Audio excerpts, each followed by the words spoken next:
Questions of Doom. Hello and welcome back to another Questions of Doom.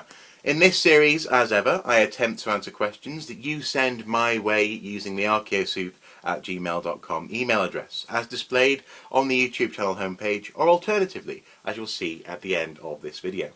In answering these questions by video, it is my hope that the answer is made useful not only to the person who has asked the question, but also anyone else out there who may be wondering the same thing. So today I've literally just popped out of the shower, hence my hair is a bit wet. I'm wearing my Girls Heart Geeks t-shirt, and frankly I'm in and out of hospital seeing Mrs. Soup more often than a paramedic at the moment. So I thought I would quickly try and squeeze in a quick Questions of Doom answer, because I received this question a few days ago and it's very interesting. It comes from YouTube user Roll of Nichols, and he or she asks, or rather sorry, he asks, are fossils or remains that become radioactive dangerous to handle? That is, are they hazardous to human health? Well, that is that's the entirety of the question. But I presume that you're asking in the context of radioactive or atomic decay dating methods, such as radiocarbon or potassium argon dating, that kind of thing. To be the short answer would be yes, they are radioactive, but no, they're not necessarily hazardous to human health, but certainly not in a normal situation. The reason for this actually is that they are no more or less radioactive than you or I.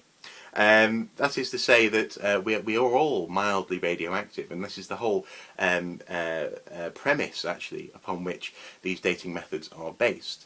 It's something like for every trillion carbon atoms in your body, roughly 12 of them are the radioactive form of carbon. So 12 in a trillion, that's a fairly small percentage.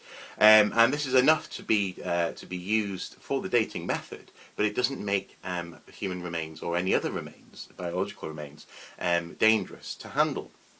The only thing that changes when a living thing becomes a dead thing, or a fossil eventually, is that it stops replenishing the radioactive element, or in one of these instances carbon, by eating, say, plant material or animal material, which is through biomass ingested plant material at some point in the food chain. So when we're observing radioactive decay, or rather atomic decay, in remains, it's not that they've become radioactive.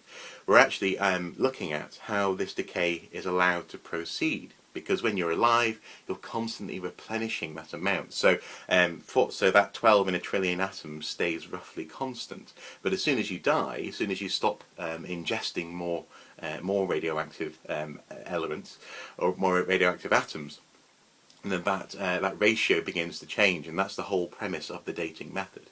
So hopefully that's addressed that question. It wasn't entirely clear, I must say. So if I have missed the point, I am terribly sorry. But I am presuming that it's to do with the fact that many remains appear to be radioactive because we use that decay to date them.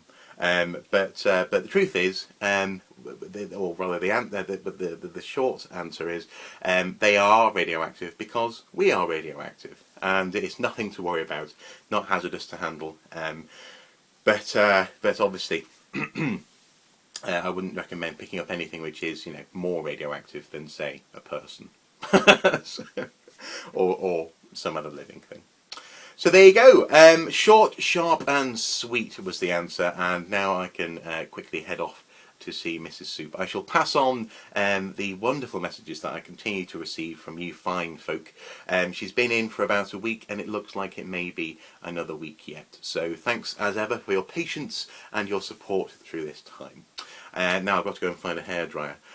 So until next time, guys. Oh yes, feel free to comment below, by the way. Yes. And until next time, bye bye.